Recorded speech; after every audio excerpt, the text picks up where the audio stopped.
Good morning my dear students. आज हम लोग बात करेंगे आईआईटी जेईई की डिटर्मिनेंट के सेकंड क्लास की। इससे पहले मैं आपको एक क्लास इसमें ले चुका हूं कल, और आज हम लोग बात करेंगे इसके कुछ और कॉन्सेप्ट पर। कल की क्लास में हमने क्या क्या देखा था वो मैं आपको बता देता हूँ। देखिए, डिटर्मिनेंट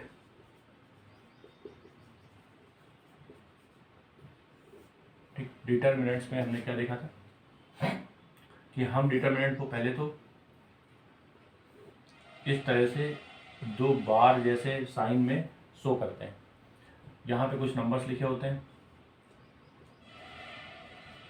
और ये ध्यान देना होता है यहाँ पर डिटर्मिनेंट्स में कि रो और कॉलम, ये जो रो हैं R1 R2 और ये जो कॉलम है C1 C2,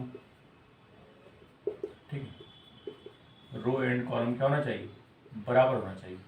मतलब कि ये 2 by 2 की जैसे मैट्रिक्स होती थी, वैसे ही मैट्रिक्स अच्छा 3 by 2 की भी हो सकती है, 4 by 5 की हो सकती है। तो हम यहाँ पे ये वाले नहीं ले सकते हैं, है ना। मैट्रिक्स 2 by 3 की हो सकती है, मतलब कि जो रो है और कॉलम है वो डिफरेंट हो सकते हैं।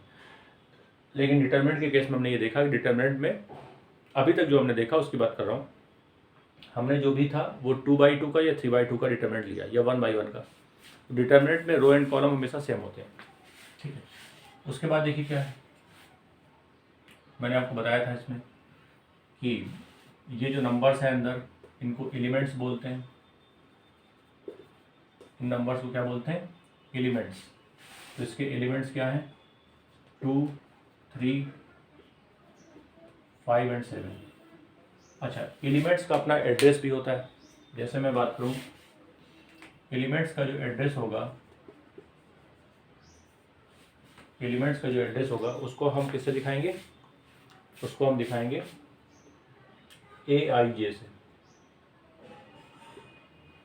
से दिखाते हैं।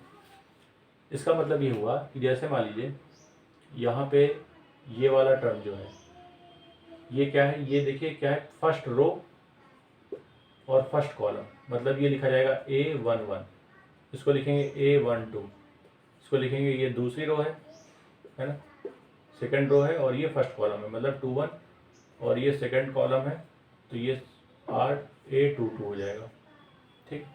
तो ये होता है एड्रेस ऑफ एलिमेंट्स, क्लियर। उसके बाद मैंने आपको बताया था कि ये जो एलिमेंट्स हैं इनका एक कॉन्सेप्ट बताया गया था, अगर आपको याद हो, माइनर ऑफ एलिमेंट्स, है ना। माइनर ऑफ एलिमेंट्स को कैसे निकालते हैं और को फैक्टर ऑफ एलिमेंट्स को कैसे निकालते हैं, ये दो बातें आज हमें पढ़नी है। तो माइनर ऑफ एलिमेंट मैं आपको थोड़ा सा इसका डिटेल बता चुका हूँ पिछली क्लास में, और आज हम लोग इसको थोड़ा सा रिवाइज करके फिर आगे को फैक्टर ऑफ एलिमेंट्स की बात करेंगे। तो देखिए, माइनर ऑफ एलिमेंट को मैंने आपको बताया, समझाया था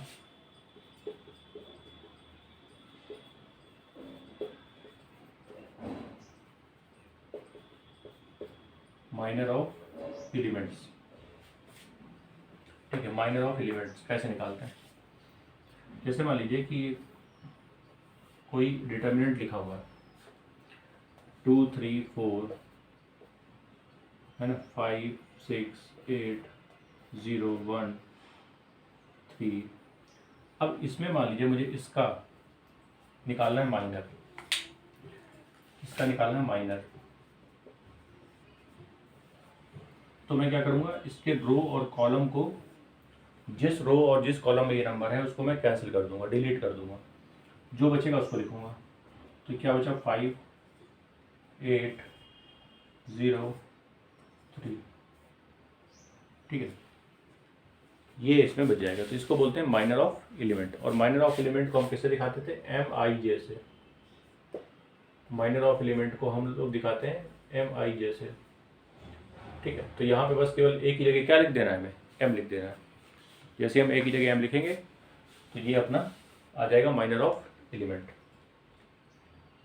ठीक है। तो ये तरीका है इसको करने का। चलिए इसको देखिए, फिर आगे बात करते हैं।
चलिए तो देखते हैं इसके आगे हम लोग।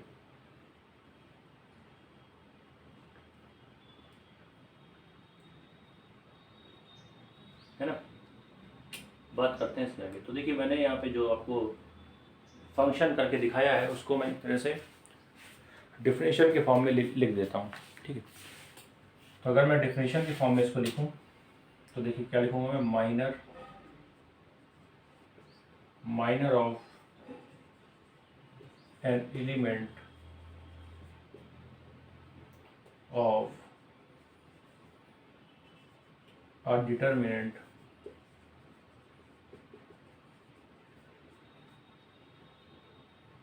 is that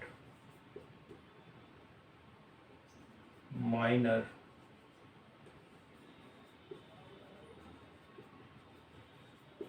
determinant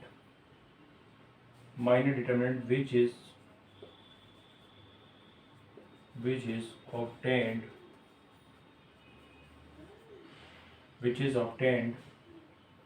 by deleting the row and the column in which the element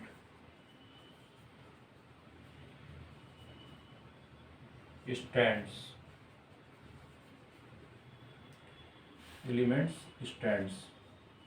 ठीक, तो ये जो मैंने यहाँ पे आपको फंक्शन करके दिखाया उसी को मैंने लिख दिया डेफिनेशन के फॉर्म में। क्या लिखा हुआ है, minor of an element of a determinant is that minor determinant which is obtained by deleting, देखिए डिलीटिंग रो एंड कॉलम, है ना, लिखा हुआ है डिलीटिंग रो एंड कॉलम। तो जिस कॉलम और रो में वो नंबर होगा उसको मैं डिलीट कर दूंगा, जो बचेगा वो हमारा माइनर ऑफ एलिमेंट होगा। ठीक है, तो इस तरीके से हम इसको लिख सकते हैं। चलिए इसकी आगे बात करते हैं जरा।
देखिए ये जो लिखा हुआ है आपके सामने, ये क्या लिखा हुआ है, बात करते हैं इसकी। जैसे मान लीजिए, जैसे इसमें 2 पॉइंट होते हैं, देखिए डिटर्मिनेंट में 2 पॉइंट होते हैं। एक होता है माइनर ऑफ डिटर्मिनेंट,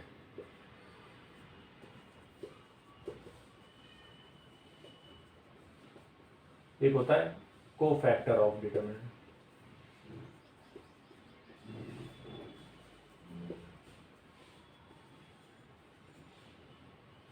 एक होता है माइनर ऑफ डिटर्मिनेंट, एक होता है कोफैक्टर ऑफ डिटर्मिनेंट। ठीक है, 2 चीज़ें। तो मैंने आपको माइनर ऑफ डिटर्मिनेंट निकालना बता दिया। ठीक, माइनर ऑफ डिटर्मिनेंट निकालना बता दिया। अब हम बात कर रहे हैं कोफैक्टर ऑफ एलिमेंट। ठीक है, यहाँ पे आप एलिमेंट लिख सकते हैं।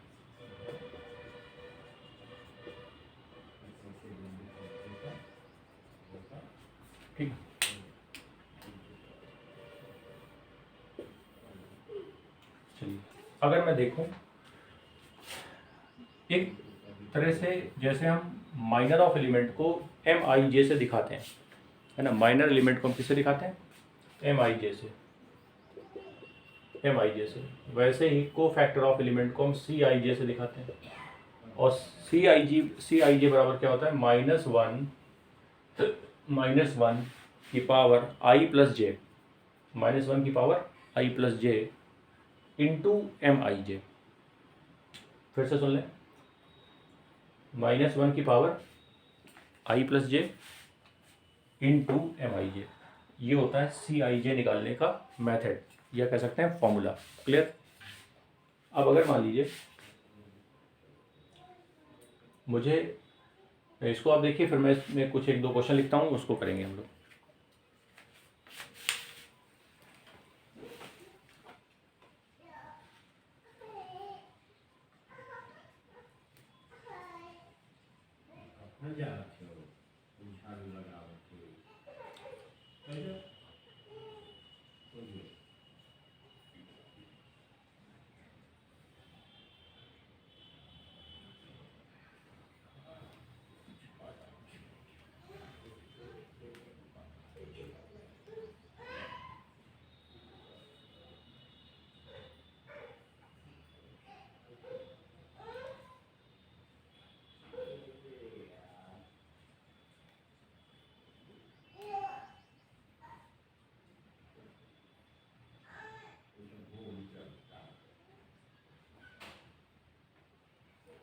चलिए बात करें, समझते हैं इसके आगे कि ये कैसे निकाला जाएगा, ये इसको हम फाइंड कैसे करेंगे।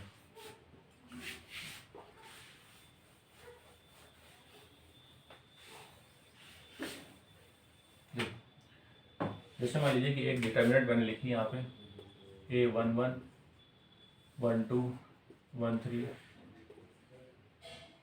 21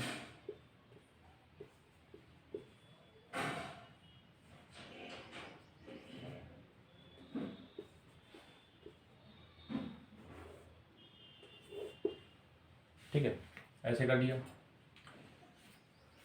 अब इसी में अगर मैं आपको कहूँ कि इसका CIJ निकालिए, तो देखिए CIJ, अब मैं CIJ निकालूंगा तो किसी एलिमेंट का निकालूंगा। तो अगर मैं मान लीजिए इसका एलिमेंट कोई भी ले सकता हूँ, जैसे मान लीजिए मैंने ये ले लिया थोड़ी देर के लिए, तो मैं ये हटाऊंगा और ये हटाऊंगा माइनर निकालने के लिए। अच्छा, CIJ अगर निकालना है तो आगे मैं क्या लिखूंगा, -1 की पावर I प्लस जे, मतलब 1 + 2, ठीक है, ऐसे लिख दूंगा। और इधर आएगा MIJ। अच्छा, -1 की पावर 1/2 का मतलब वो -1। और आप बताइए MIJ कैसे निकालेंगे। MIJ कैसे निकालते हैं, रो एंड कॉलम को कट कर देते हैं, कैंसिल कर देते हैं, जो बचता है उसको लिखते हैं। तो क्या बचेगा, A21 A23 A31 A33, ठीक, ठीक है, इसको लिख देंगे हम, इसको इस तरह से लिख देंगे। तो ये हमारा हो गया CIJ। जब नंबर्स यहाँ पर होंगे तो नंबर सॉल्व हो जाएंगे, है ना। अभी तो ऐसे लिख दिया, नंबर्स है नहीं, तो अभी ऐसे लिख दिया। इसी में अगर कहा जाए कि आप बताइए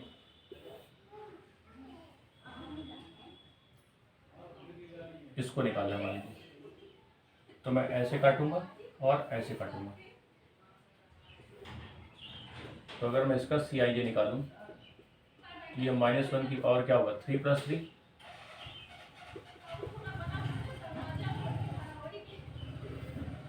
ये काट दीजिए, इसको लिखिए, इन टर्म्स को यहाँ लिखेंगे, A11 A12 A21 A22। -1 की पावर क्या आ रहा है, 6 आ रहा है, तो ये +1 आएगा। तो CIJ A11 A21 A12 A22, ठीक है, इस तरीके से हम इसको लिख सकते हैं। ठीक है, देखिए आप लोग, फिर मैं आगे बात करता हूँ।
चलिए आगे बढ़ते हैं।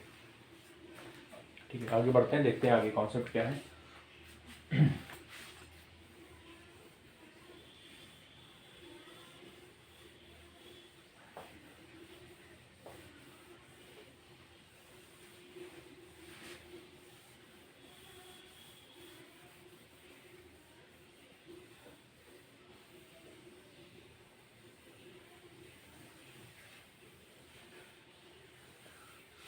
देख, अगर मैं बात करूं, कोई डिटर्मिनेंट ऐसे लिखा हुआ है 2 3 5 6 0 1 2 x y समथिंग, कुछ भी ऐसे लिख दीजिए आप।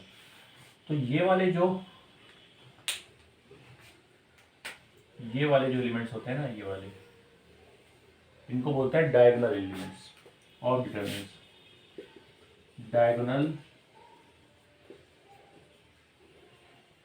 Elements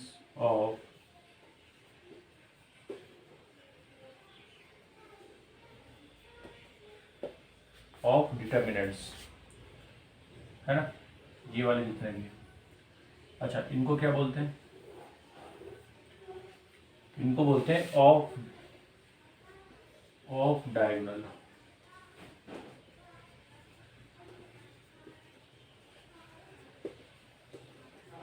of determinants, of diagonal elements of determinants.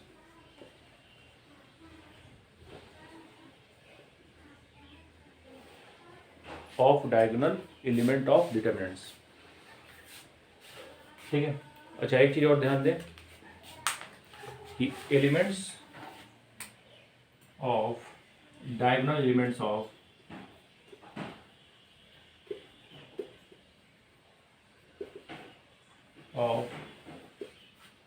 Determinants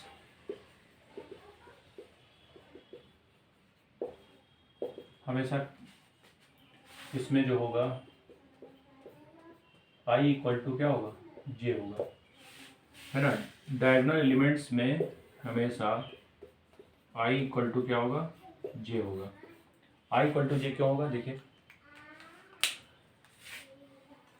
अगर मैं इसकी बात करूँ तो ये क्या है, a11, इसकी बात करूँ तो ये क्या है, a12, ये क्या है, a13। अच्छा, ये क्या है,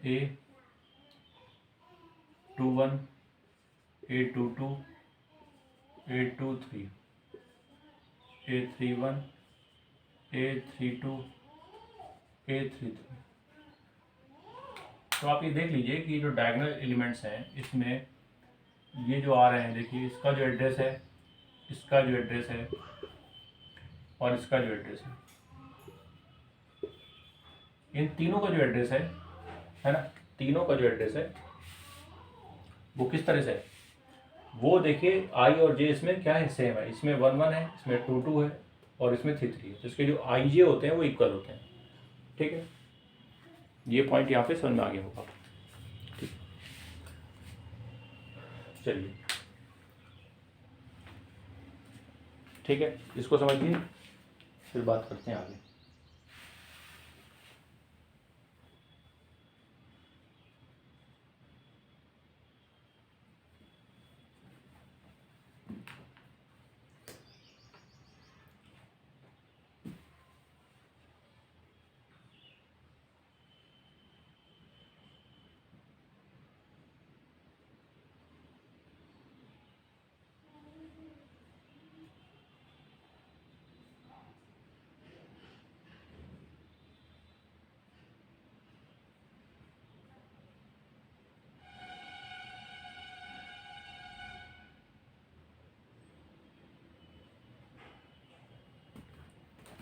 ठीक है, ये पॉइंट आपको क्लियर हो गया। डायगोनल और ऑफ डायगोनल्स क्या होते हैं इसमें, ये मैंने आपको बताया,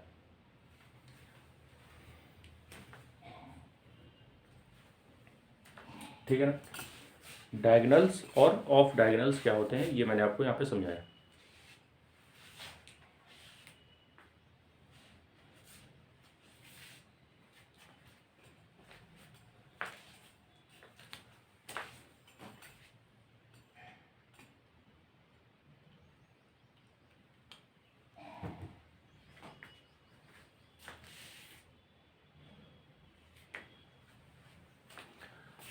तो चलिए आगे बात करते हैं, इसमें कुछ और कॉन्सेप्ट की बात करते हैं।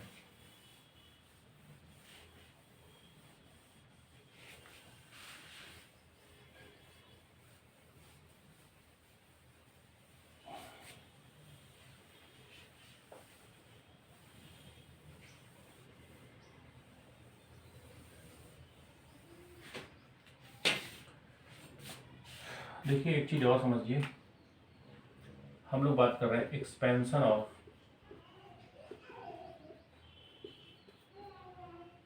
डिटर्मिनेंट्स।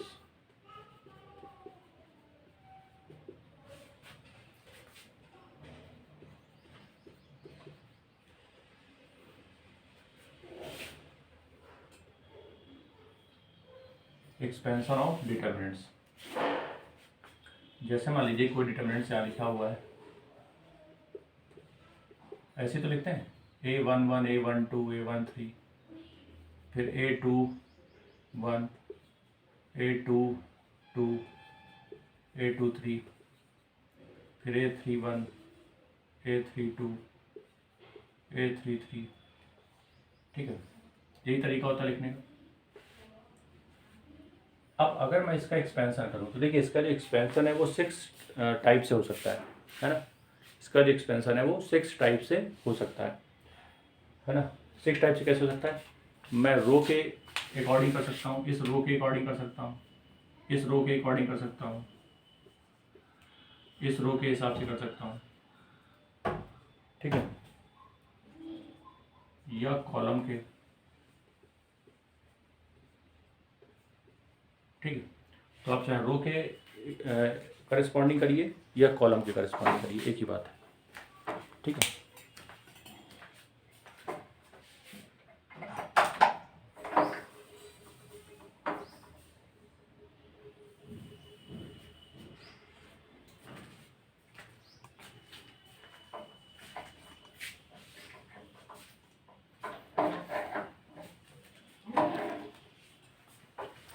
चलिए, तो अगर मैं इसकी बात करूं कि इसको एक्सपेंड कर रहे हैं तो कैसे करें? देखिए A12 A11 है ना, इसको एक्सपेंड किया जाए तो देखिए कैसे करेंगे। A11, अब एक्सपेंड करने में होता क्या है कि जो एलिमेंट होता है उसका जो एड्रेस होता है उसका मल्टीप्लाई उसके कोफैक्टर के साथ होता है। तो कोफैक्टर को मैं लिखूंगा C11, है ना। फिर यहाँ देखिए A12 C12 A13 C13, इस तरीके से हम इसको एक्सपेंड कर सकते हैं, ठीक है।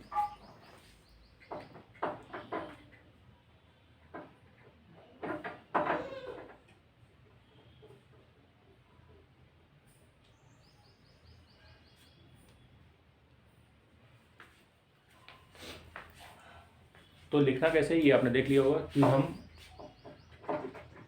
कोफैक्टर को एलिमेंट के एड्रेस के साथ मल्टीप्लाई करेंगे। तो मल्टीप्लाई करते ही क्या आ जाएगा, और उसका एक तरह से एक्सपेंशन आ जाएगा, और उसमें हम बीच में जो साइन है वो यूज करेंगे प्लस का, ठीक है, प्लस प्लस का साइन यूज करेंगे। यहाँ देखिए A21 C21 A22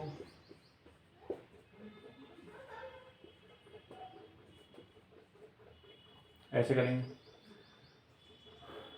ठीक है।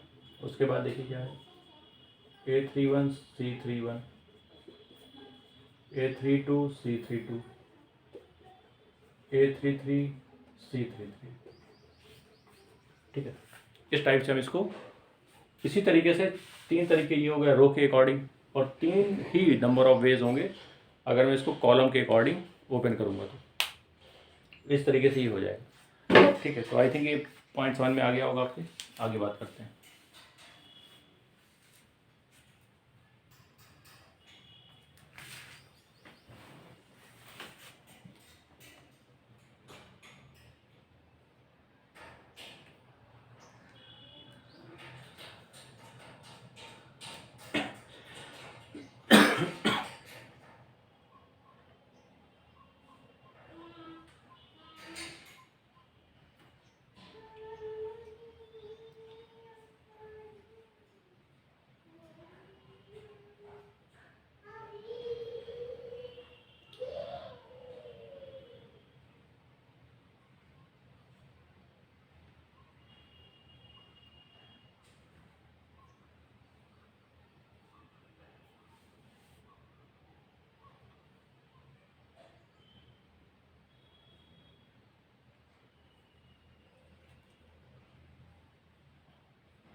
चलिए अब इसको ज़रा एक क्वेश्चन में कन्वर्ट करके देखते हैं और आंसर निकालते हैं।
चलिए जैसे हमें बताना है इसका फाइंड द वैल्यू ऑफ, है ना, इसकी वैल्यू निकालनी है, मतलब मुझे इसको एक्सपेंड करना है,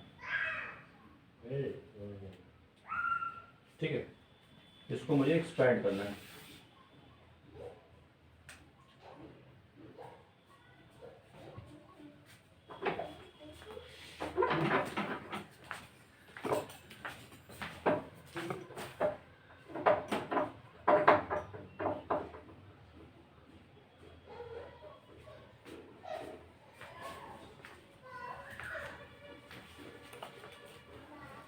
तो देखिए एक्सपेंड करने का तरीका क्या होगा, मैंने आपको बताया है कि अगर मैं इस रो के करस्पॉन्डिंग इसको एक्सपेंड करूंगा तो क्या आएगा। सबसे पहले इसका पोजीशन क्या है, ए आई जे इंटू सी आई जे, ठीक है। अच्छा ए आई जे को कैसे, सी आई जे को कैसे लिखते हैं, पहले ए आई जे को लिख लीजिए। तो ए आई जे का मतलब क्या हुआ, 2 हुआ, ठीक है। अच्छा सी आई जे को कैसे लिखते हैं, सी आई जे को ये होता है एम, ये होता है -1 की पावर आई प्लस जे इंटू एम आई जे, यही तरीका होता है लिखने का। तो अगर मैं यहाँ पे लिखूंगा, देखिए -1 की पावर 1 + 1 2 आएगी, तो ये तो 2 हो जाएगा, है ना, पॉजिटिव नंबर आएगा, यहाँ पे क्या आएगा 2 आएगा। आई और जे दोनों क्या है 1 1, 2 -1 की पावर 2 मतलब कितना हो जाएगा +1, तो ये तो 2 आएगा। अंदर आएगा एम आई जे, मतलब एम आई जे का मतलब क्या हुआ M11, ठीक है। अब अगर मुझे इसको सॉल्व करना है तो देखिए मैंने आपको बताया था कि अगर इस टर्म के अकॉर्डिंग हम निकाल रहे हैं तो इसको हटाइए, इसको हटाइए, केवल इनको लिखिए, तो केवल क्या बचेगा इसमें, ये नंबर बचेगा और -1 1 0 और 1, इसको सॉल्व करना हम जानते हैं। डिटर्मिनेंट कैसे सॉल्व करते हैं, ऐसे 1 × 1 -1 और फिर माइनस लगा के दिस इंटू दिस, ठीक है, इस तरीके से हम लोग सॉल्व करते हैं। इन दोनों का मल्टीप्लाई, ठीक है, करेंगे और फिर इन दोनों का मल्टीप्लाई करेंगे। तो आप ये देख लीजिए कितना आ रहा है, 1 × 1 -1 और ये 0 × 1 0, तो -0 ये आ गया, तो -1 आया, तो यहाँ पे क्या रहेगा -1। इसी तरीके से हम सॉल्व करेंगे सबको। वैसे इसको देख लीजिए, तो ये क्या जाएगा +1 1 माइनस में आएगा प्लस में आएगा, ये कैसे पता चलेगा, देखिए 1 × है ना, यहाँ पे आप ये देखिए इस जगह सी आई जे लिखा जाएगा और सी आई जे की वैल्यू यहाँ से निकालेंगे, तो आप देखिए 1 + 2 होगा, यहाँ पे 1 + 2 मतलब 3, मतलब माइनस में रहेगा, ये आएगा माइनस में, ठीक है। उसके बाद मल्टीप्लाई देखिए क्या होगा एम आई जे, और अगर मुझे एम आई जे निकालना है तो मैं ऐसे और ऐसे काट दूंगा, तो ये आएगा 1 × 1 1 और 3 × -3, ये आ गया। तो देखिए ये 2 आया, ये -2 आया, आगे देखते हैं क्या आएगा, आगे देखते हैं क्या आएगा। अब आगे जब हम लिखेंगे तो इसको लिखेंगे, तो ये तो 0 है, 0 में मल्टीप्लाई कुछ भी होगा तो 0 ही आना है, तो ये तो 0 आ गया, तो ये दोनों कट गया और फाइनल आंसर क्या आ गया 0, ठीक। तो इस तरीके से ये सॉल्व होता है। अगर मान लीजिए मैं इस रो के करस्पॉन्डिंग ना करके इस सेकंड वाली रो के करस्पॉन्डिंग इसके आंसर को निकालूंगा तो भी आंसर ज़ीरो ही आएगा। ठीक है, इसमें आंसर कभी चेंज नहीं होते हैं। ठीक है, मेथड चेंज करने से आंसर कभी चेंज नहीं होते हैं। आप चाहें तो ट्राई कर सकते हैं।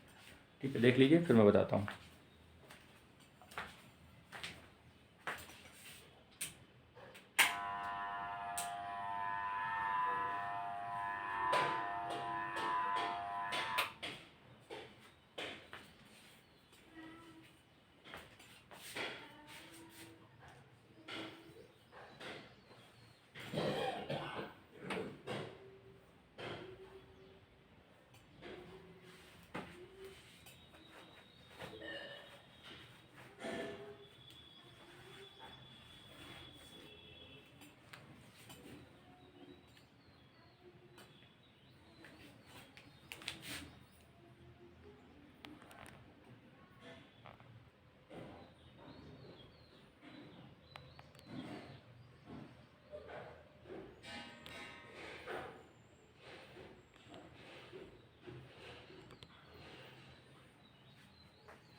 चलिए देखते हैं इसके आगे।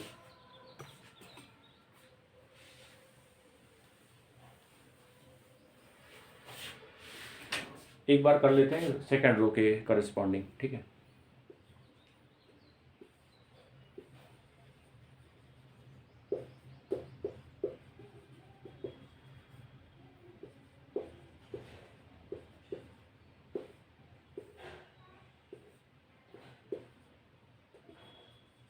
ठीक, करस्पॉन्डिंग टू R2।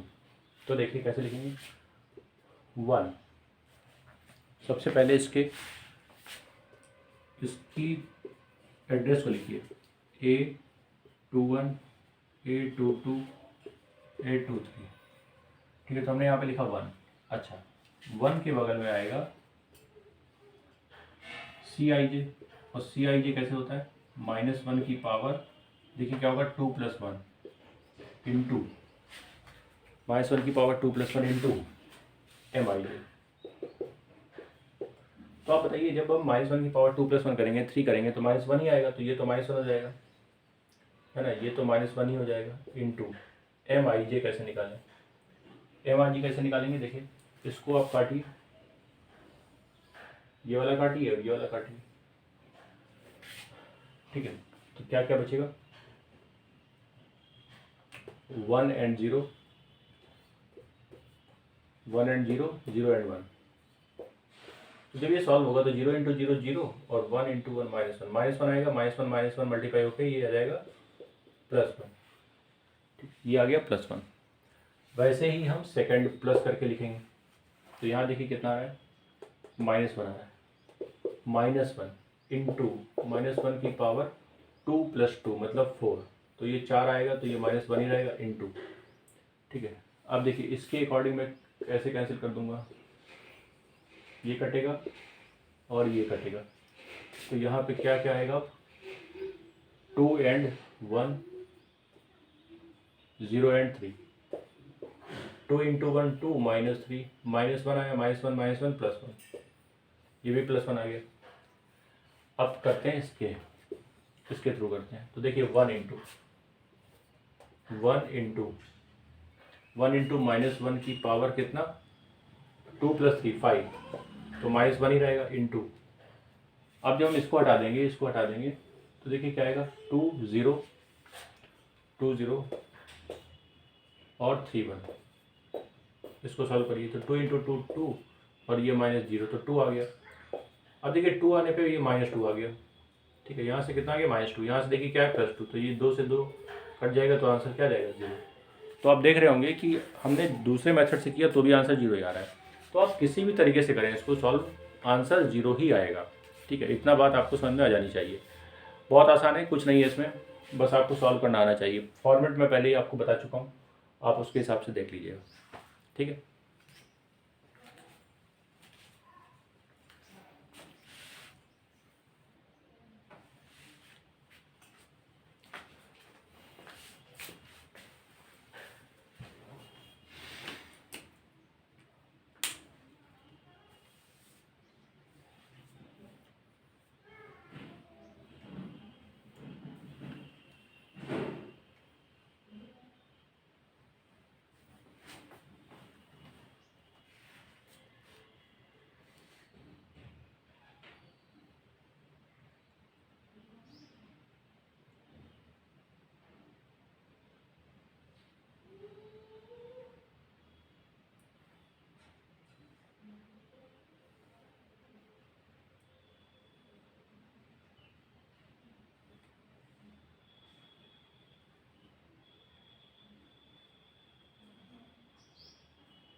ठीक है बेटा, तो आज मैं समझ रहा हूँ कि आपको ये चीज़ें थोड़ा सा हो सकता है दिक्कत हो रही हो, लेकिन अगर आप थोड़ा सा डिटेल पे समझेंगे तो आप इसको कंप्लीट आराम से कर सकते हैं। ठीक है, बहुत आसान है अगर आप एक बार समझ जाते हैं। अगर प्रीवियस क्लासेस नहीं अटेंड की हैं तो आप देख लीजिए, क्योंकि अगर जब तक पहली वाली क्लासेस नहीं होगी तो हम थोड़ा सा प्रॉपर तरीके से इसको समझा नहीं पाएंगे। ठीक है, तो आप देख लीजिए उसको और फिर उसके बाद इसको देखिए तो आपको प्रॉपर समझ में आएगा कि क्या चल रहा है। ठीक है, बिल्कुल बेसिक से पढ़ाया जा रहा है। चलिए एक क्वेश्चन और देखते हैं, सॉल्व करने की कोशिश करिए।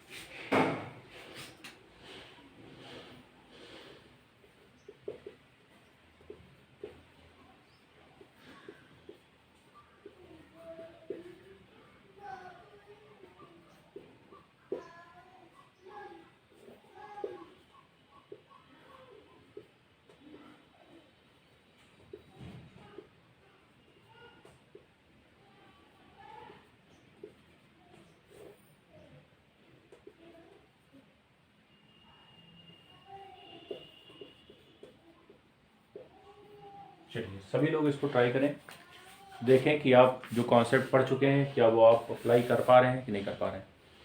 ठीक है, आराम से सॉल्व करिए, बताइए क्या आंसर आएगा इसका।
खैर चलिए मैं आपको समझा देता हूँ कि कैसे करेंगे इसको। देखिए सॉल्व कर लेते हैं एक बार। मैंने आपको बताया कि स्टार्टिंग आपको करना है, देखिए इक्वल टू में 2 आ रहा है ना। इक्वल टू में क्या लिखा हुआ है, 2 लिखा हुआ है। अगर 2 लिखा हुआ है इक्वल टू में, तो इसका ये मतलब हुआ एक तरह से इसका जो सोल्यूशन होगा ये 2 होगा, है ना। इसका जो आंसर है ये 2 है। तो आप यहाँ से स्टार्ट करिए, पहले रो 1 से। तो पहले मैं लिखूँगा x इंटू -1 की पावर, ये देखिए क्या है, a11 मतलब -1 की पावर 1 आएगा, 2 आएगा तो वो प्लस हो जाएगा, तो ये रहेगा 1 इंटू, है ना। उसके बाद इसको हटा दीजिए, इसको हटा दीजिए, तो ये देखिए x इंटू एक्स स्क्वायर -1 मतलब +1 हो जाएगा, ठीक है। तो ये पूरा आ गया सॉल्व हो गया अपने पास। यहाँ से देखिए अगर मैं इसके थ्रू करूँ तो 0, अब 0 इंटू तो कुछ भी आएगा कि पूरा 0 ही होना है, ठीक है। इसको लिखने की जरूरत नहीं है, आप चाहें तो लिख सकते हैं, चाहें तो लिख सकते हैं। क्या लिखेंगे, देखिए 0 इंटू -1 की पावर 2 + 2, 2 + 2 क्योंकि ये a22 है, ये 1 2 है, अच्छा 3 होगा, 1 + 2 इंटू, इसको हटाइए, इसको हटाइए, इसको हटाइए, तो देखिए 2 इंटू एक्स, 2x, और -3 है तो +3 हो जाएगा। लेकिन ये जब 0 से मल्टीप्लाई होगा ये पूरा नंबर, तो ये 0 हो जाएगा, इसका कोई रोल यहाँ पर नहीं है। प्लस रखिए। अब इसको देखिए, इसको देखेंगे तो क्या आएगा, 1 इंटू -1 की पावर, ये क्या है, a13, 1 + 3 मतलब 4 इंटू, ये हटाइए, ये हटाइए, मतलब ये दोनों आएंगे, 2 इंटू 1 2, और 3 इंटू एक्स 3x -3x, ठीक है, ये आ गया। तो ये तो सॉल्व हो जाएगा, तो देखिए ये आ जाएगा 4 + 1 हो जाएगा, 1 इंटू 1 1 मतलब 2 - 3x ही रहेगा ये। अब इसमें ऐड होगा कितना, ये नंबर, तो आप देखिए ये कितना है, x और ये x² + 1, ठीक है। अगर मैं इसको सॉल्व करूं तो देखिए क्या आएगा, x 2x² माइनस, ठीक है। एक बार और चेक कर लीजिए क्या हो रहा है इसमें।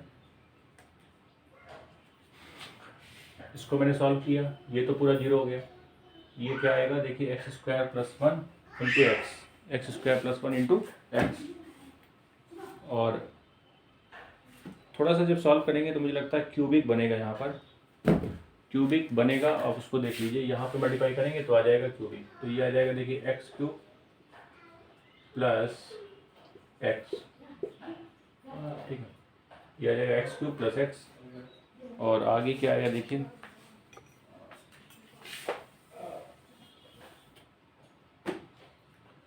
x³ + x प्लस, यहाँ से भी मैंने सॉल्व किया था, यहाँ से क्या सॉल्व किया था, देखिए 1 इंटू -1 की पावर 4 इंटू 2x, नहीं 2x नहीं होगा, 2 इंटू 2 आएगा ओनली, और -3x। जब सॉल्व होगा तो ये देखिए 2 - 3x बचेगा केवल। जब जोड़ेंगे तो आएगा x³, ये इसके साथ सॉल्व हो जाएगा तो आ जाएगा -2x + 2 = 2। तो देखिए ये 2 से 2 कट गया, x यहाँ पे कॉमन आएगा तो x² माइनस का 2 = 0। अब इसमें कुछ वैल्यूज आएंगी, जैसे एक वैल्यू तो आएगी x = 0, और अगर आप इसको 0 करेंगे तो ये आएगा x = √2 मतलब ±√2। तो ये हमारी वैल्यूज आ गई, ठीक है। इस तरीके से आप इस क्वेश्चन को सॉल्व कर सकते हैं आराम से, ठीक है। देख लीजिए आराम से, फिर बताइए।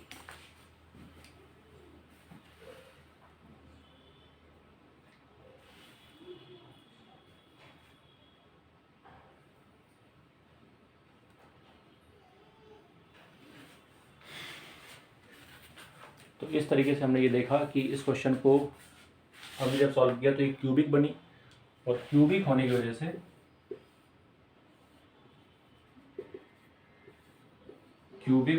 इसके जो रूट्स हैं वो 3 आएंगे, इसीलिए इसके एक रूट 0, एक रूट -√2, एक +√2, ये 3 रूट यहाँ से निकल के आ गए। ठीक है,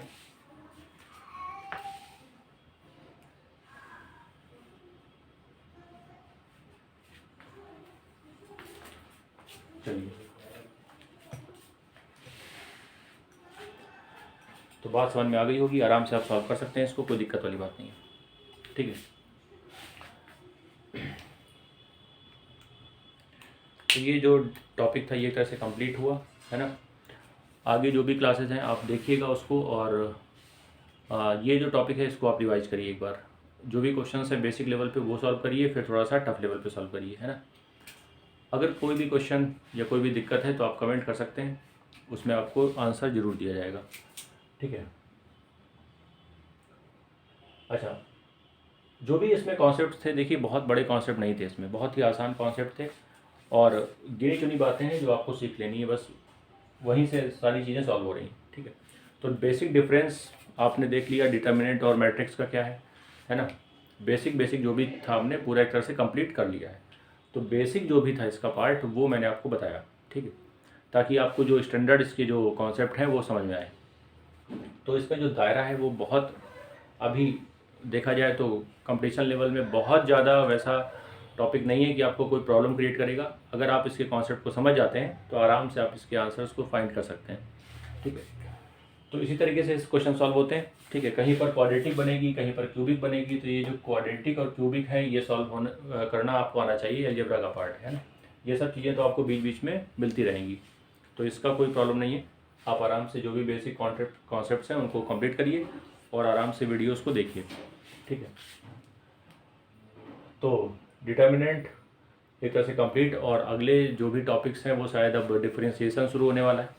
ठीक है, डिफरेंशिएशन में हम लोग रिलेशंस, फंक्शंस और डिफरेंशिएशन, इंटीग्रेशन, ये सारी चीज़ें पढ़ेंगे। ठीक है, तो एक बार मैं आपसे ये कहना चाहूँगा कि आप थोड़ा सा रिवाइज करके आइएगा ताकि आपको थोड़ा सा बढ़िया समझ में आए, है ना। तो कॉन्सेप्ट आपको तभी अच्छे समझ में आएंगे जब आप थोड़ा सा रिवाइज करके आएंगे, ताकि आपको चीज़ें याद आ जाएँ, रिमाइंड हो जाएँ कि क्या बताया जा रहा है। ठीक है, तो जो भी अगली क्लास होगी उसको हम लोग कंटिन्यू करेंगे। आज के लिए इतना ही, थैंक यू सो मच।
ठीक।